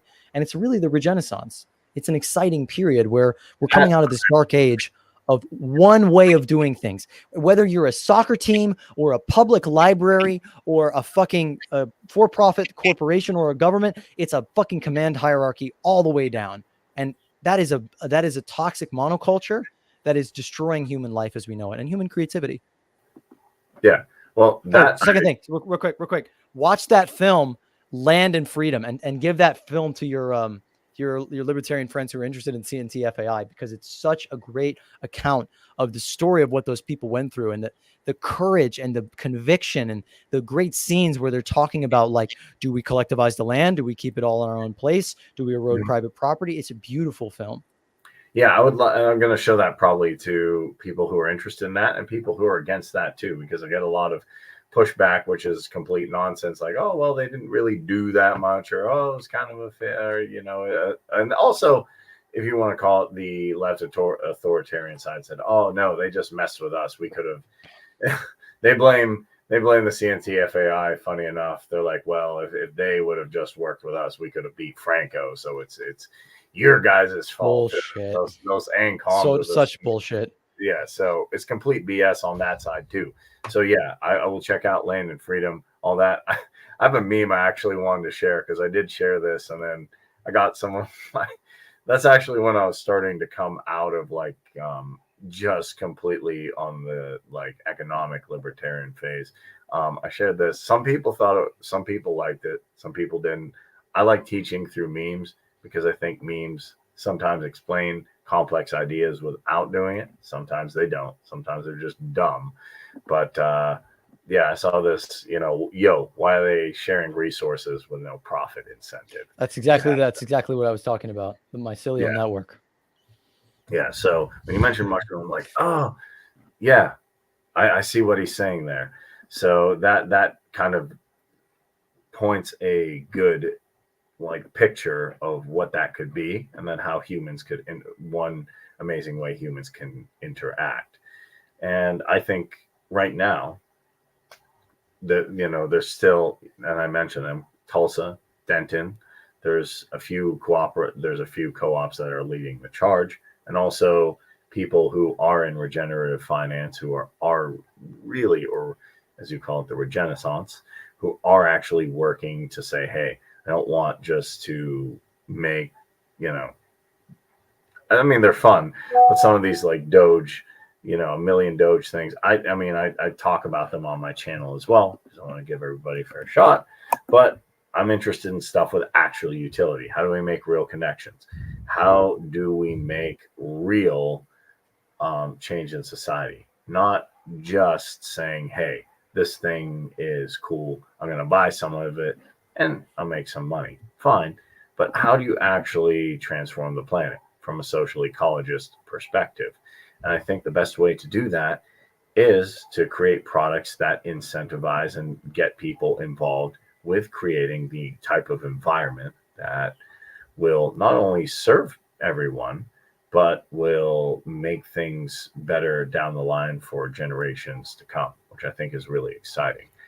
What I like about what you're doing is you're showing the actual people who on the ground who are doing the thing, who are actually, and that's why I love Moneyless Society. From everything I've seen, everything I've seen actually is defying what the status quo would say. Oh, well, everybody should be at each other's throat for resources. Well, is that really the case?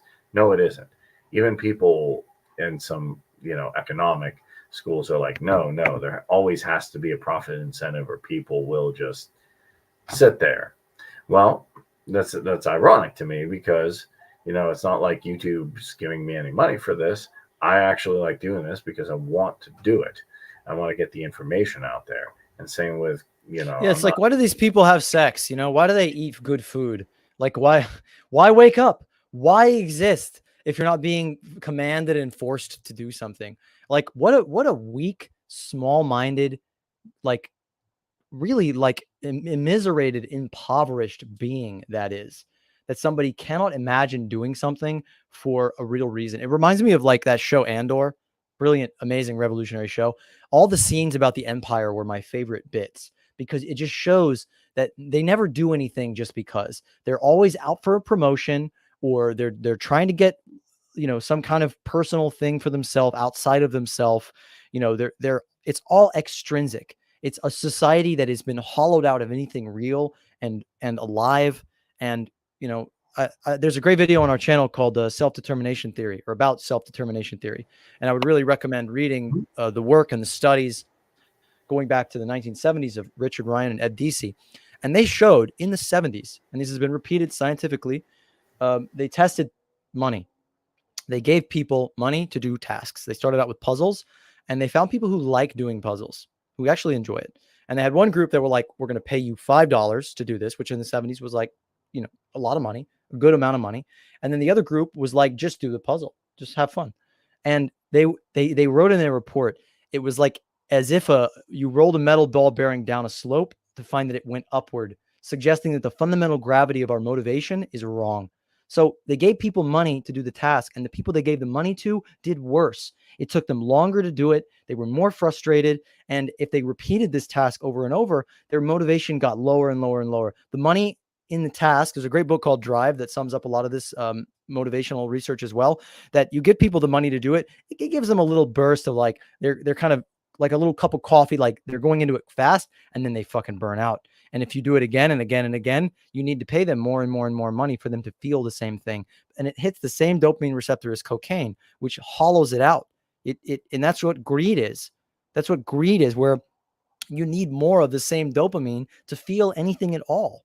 And it makes you more risk averse. So you're more likely to do risky things. And it's a drug. It's really a drug. And it's a tragedy because what they determined, and this is the beautiful thing, this is the hope, that intrinsic motivation is really the most powerful form of motivation.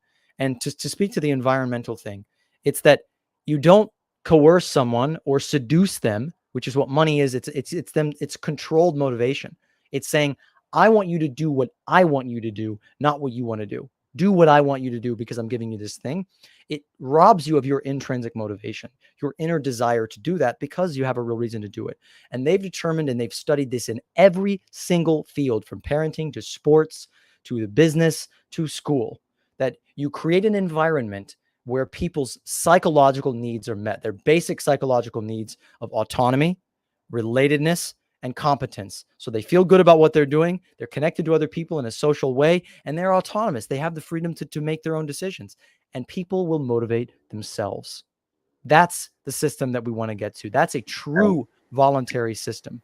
And also, I mean, I get a lot of people like, you name drop. Well, because I learned stuff from people, like they give credit where credit's due, and some ideas are original, some are not. So I know I'm name dropping, but Abraham Maslow figured that out. He has the hierarchy of needs. And he said, look, you meet the basic needs, which are relationship, food, water, shelter, all of that. And then the higher levels all need to be fulfilled by that lower level. So if you're lacking food, if you're lacking resources, if you're lacking good companionship, and you're like, I want to be self-actualized, it's not going to happen. I mean, if you're worried that, you know, the roof's going to cave in your head, you're not going to do necessarily a podcast or seek higher wisdom. At least I don't think so.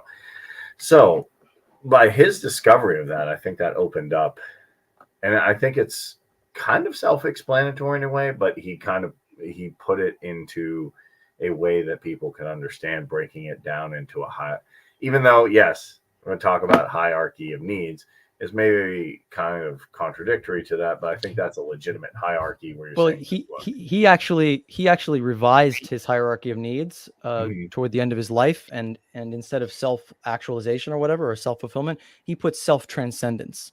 And he never actually said like it's a hierarchy of needs. He just said that there's like, you know, you have to meet your needs. We have needs.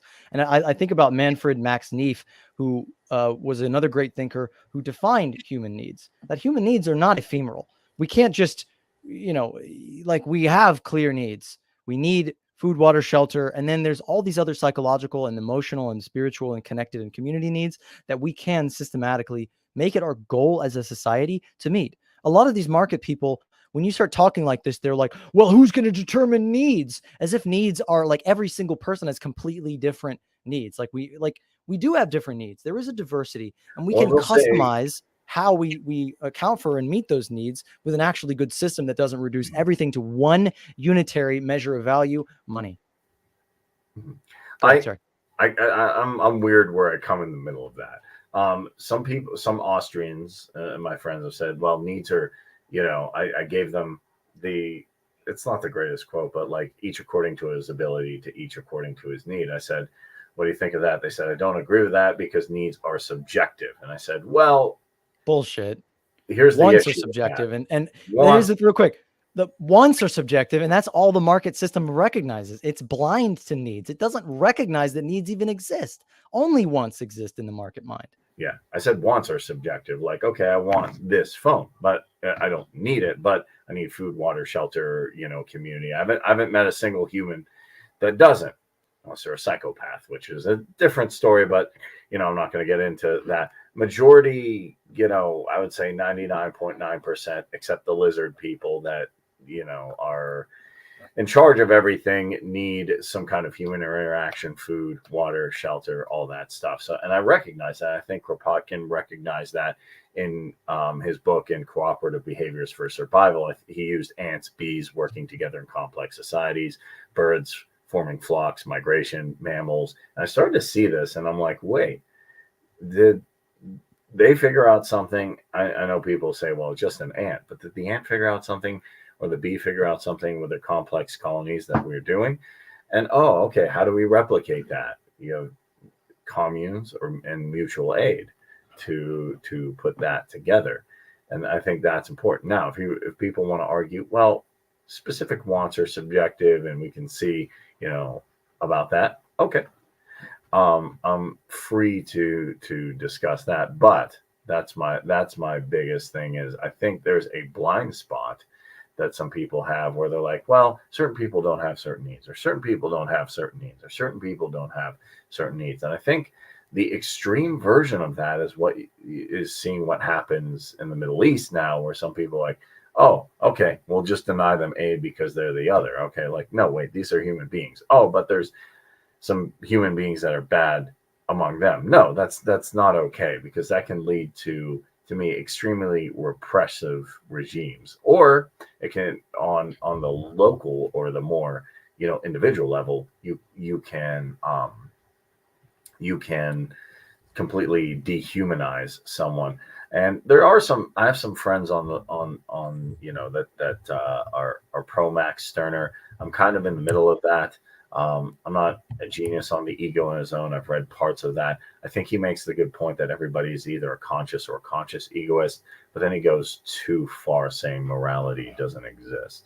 I know I put a lot of stuff there, so Yeah, I think the egoist stuff is a little bit childish. I think Max Stirner is cool. I think he's written some good stuff. I like I haven't read much of it, but I was talking to Anarch and I was going on this whole tirade about how individualism basically creates conformity, and how, like, you have an individualistic society where, to succeed in that society is kind of a zero sum game, and you need to rise to meet other people.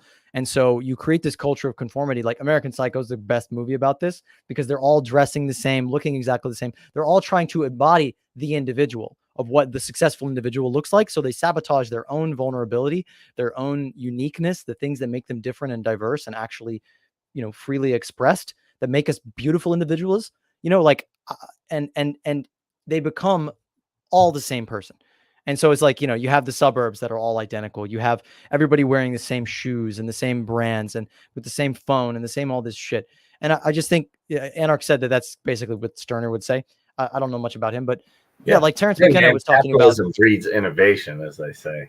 And I'm like, Terrence McKenna was talking about individualism on a talk I was listening to the other night, and it was so beautiful about how reject authority, and the sanctity and beauty of the individual is so real, and I value it so much. I am a fierce individual. I cannot be other people. I cannot function in somebody else's mode. I can't be boxed in, and I have always been criticized for that. And I think that true individualism, the support of individuals to be whoever the fuck they want, comes from a strong community. It comes from an environment that is accepting, that embraces you unconditionally, that doesn't force you to do XYZ to earn your right to live, or to validate yourself with your labor or whatever it is. You just have to show up and contribute and be a part of the system. And when you create a system like that, like I have seen very up close and personal with my indigenous friends who are very individualistic, who have very diverse, beautiful personalities, but also they're not that individualistic in that, like, there's not a huge difference between their intelligence or their compassion. Like, they're all very intelligent, very articulate, very compassionate. And they noticed this in David Wengrow and Graeber's book, The Dawn of Everything, that, like, they talked about the Jesuits describing the Wendat Huron and the peoples of the Americas as being very individualistic, and everybody made decisions and everybody talked when a decision came up. And I've seen this in person. I had to get into the Arhuaco capital city, this epic sacred place that very few white people have ever been, because they, came and tried to burn it down and install a church and etc. But I had to go through all these councils, and there was like a high council of their elders, and people just started coming in. Some random kid just sat down and started asking me questions and weighing in, and everybody contributes. The hierarchical system where you have a few exceptional individuals and everybody else is a shit muncher, like, that creates conformity and stupidity writ large. Specialization creates stupidity. And I'll quote Chomsky talking about Adam Smith, that on the first page of Adam Smith, where they talk about specialization of labor like it's this great thing, and then you go 300 pages in and he talks about how specialization and division of labor creates a barbarism where it reduces humans to exactly. machines. That, And oh, I was gonna. The first thing that got me to like really look at Bookchin was I had a simple realization of, okay, I live in a neighborhood or whatever like this. We have quote unquote representatives who we never see, who we don't know what they're doing, who are probably doing a bunch of shady things. And I really thought, what is the purpose? They don't produce anything. I don't need legislation to do. It's not a product that I use. So, what is the point of these kind of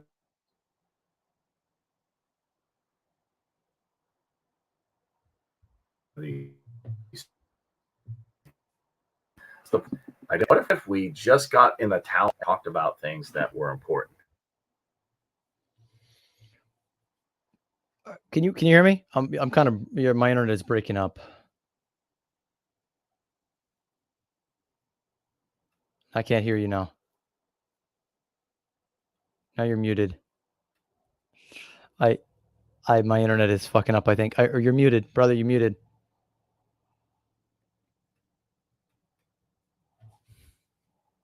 Can't hear you. Kareem, you're muted.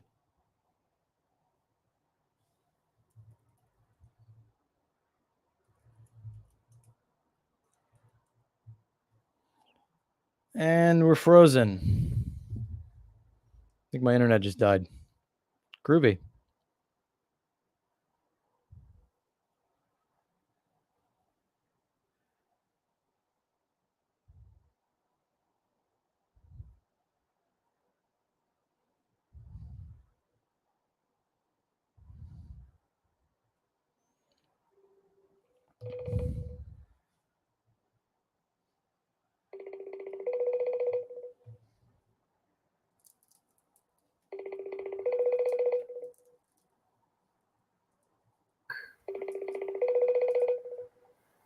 Oh, there we go. We're back. There we go. Sorry.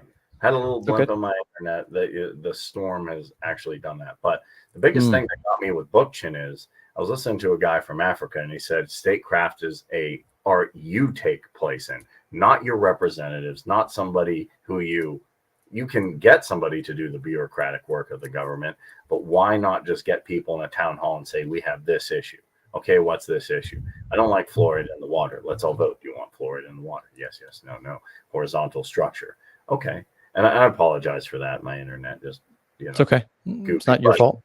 That is the biggest thing that got me into kind of like looking like, okay, what else does Bookchin say about, oh, okay, the environment, stuff like that. Okay, this makes, and it made sense to me on a very basic level. We should be doing consensus like they're doing it. Everybody should be involved. It shouldn't be like, oh, I have this guy. I have my write your representative. Well, your representative doesn't care. You're like, how many times have I told my representative, like, I'm against you banning this. I'm against you bombing Gaza. I'm against you doing, they don't care.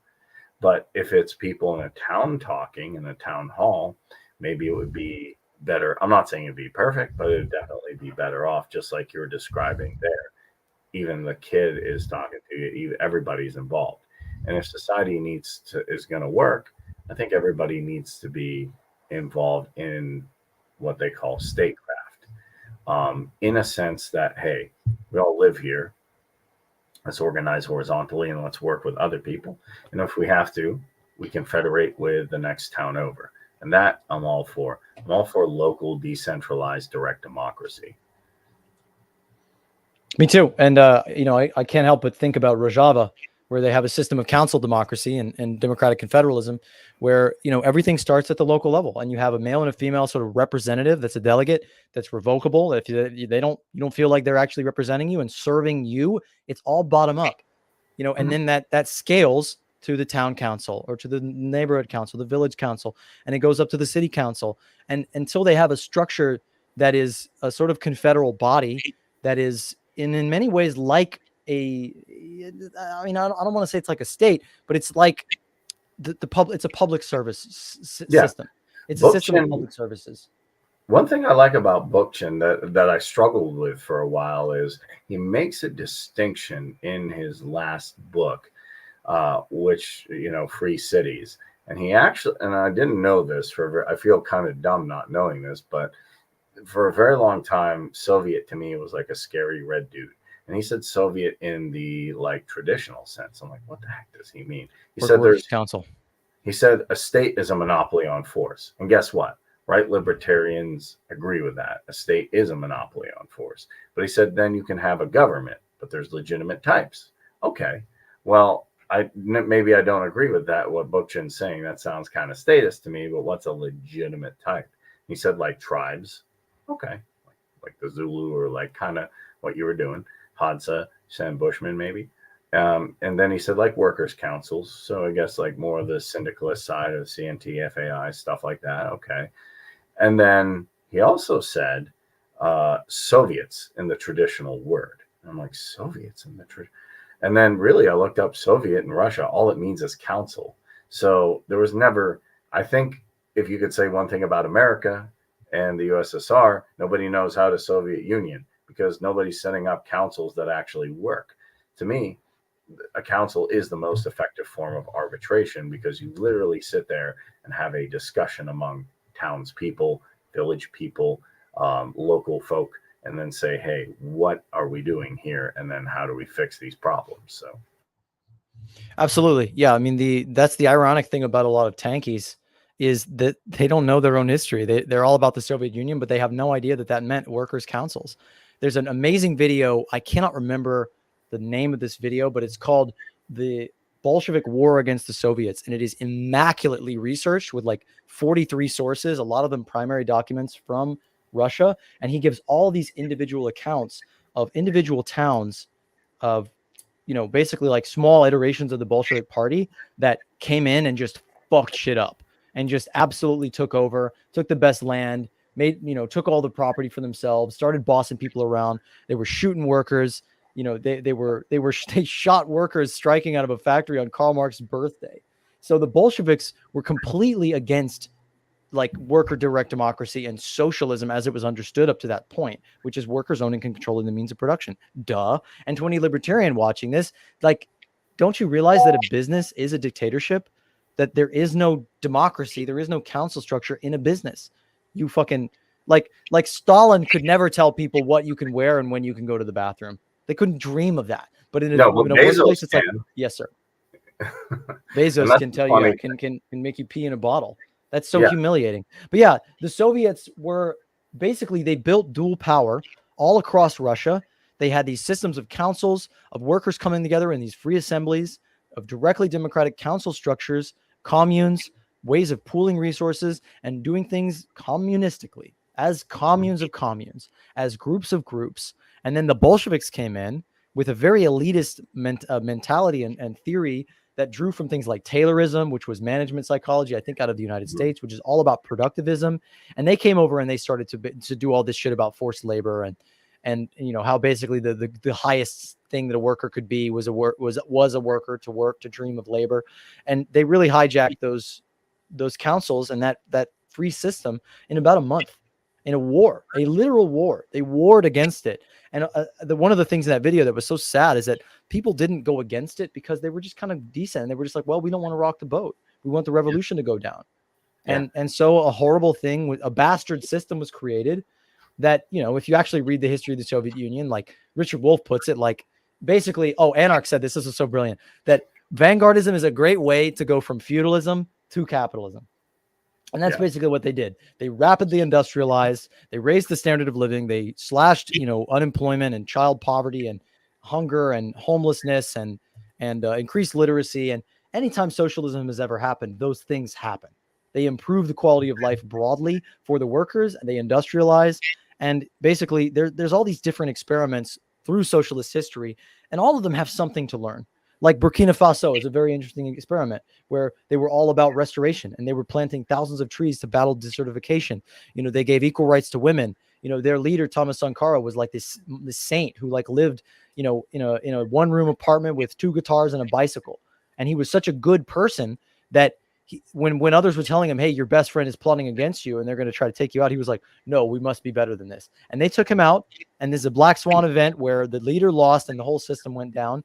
And this happened with the Black Panthers, and it's happened with Tito in Yugoslavia, which was also an interesting experiment where they actually had a sort of mutualist, socialist system of decentralized power, worker-owned cooperatives, a lot of autonomy. I've been there. It's a fucking awesome place still. That's great.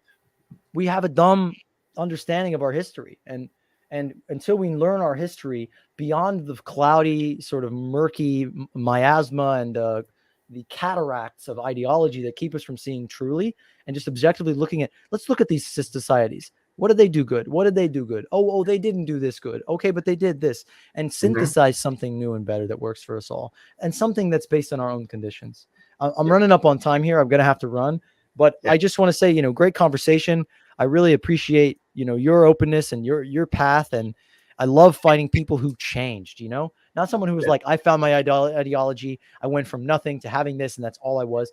I like that you're evolving and growing. And I want to encourage that continuation instead of Instead of finding a self-perpetuating identity where you just plant your feet and you say, this is what I am, and I'm going to spend the rest of my life defending this, you're evolving, and we need to evolve. We need to evolve something fundamentally new, and we need the courage, the dedication, and the risk to actually go out there and build it, to do it, to try something new, or we will die.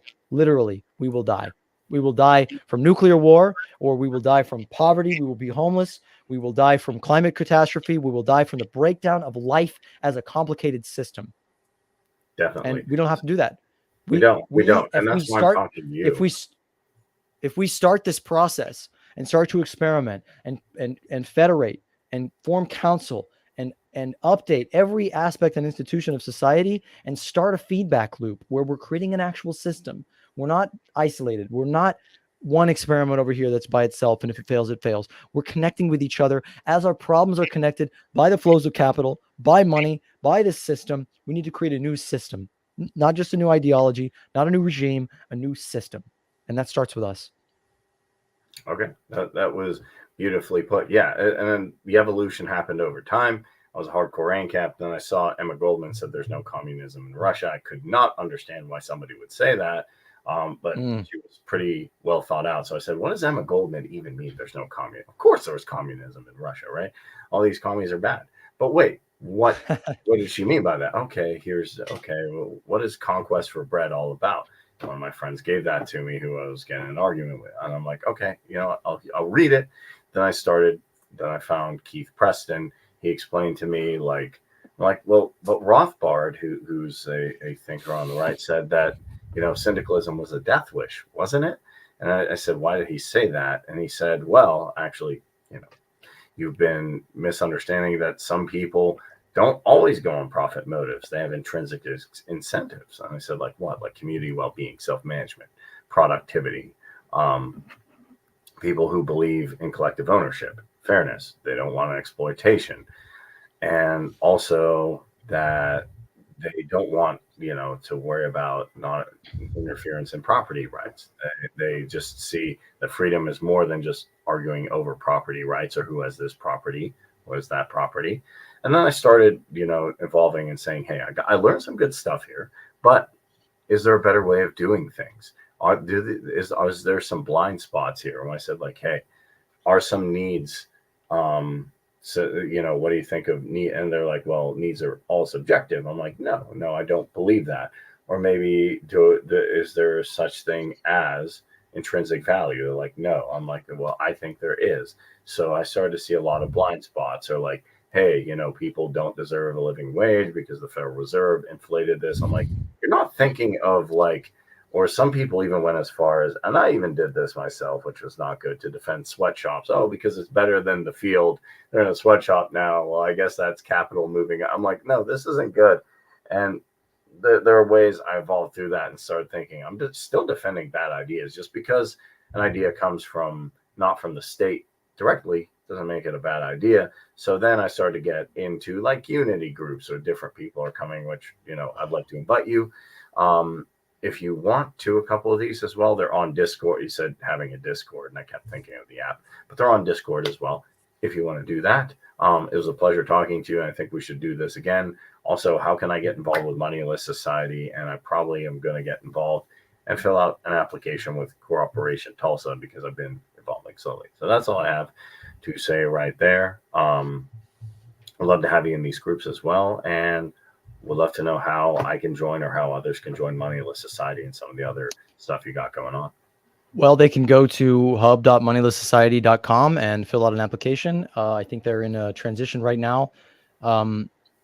And yeah, just keep learning. That's the best thing anyone can do, and find the others and talk with them and share with them, and stop trying to figure it out all on our own. We're not an individual creature. And, as we've explored in this show, paradoxically, it's that assertion that, oh, I'm an individual and therefore I'm going to stay individualistic. It makes you a lame brain, conformist. Whereas the more information and perspective and people you connect to, the larger your network, the more of an essence of a human being you're going to have. So. All right. Well, that's an episode, as they say, Zachary. It was absolute pleasure. Keep doing what you're doing at Moneyless Society, and let's do this again sometime. And definitely connect with other people because you need them. You can't just do this individually. It's not an individual sport. We are working together. Let's get together and see how we can make this a better world through horizontal systems and direct democracy. Let's do it. Let's do it. Just cut it real quick.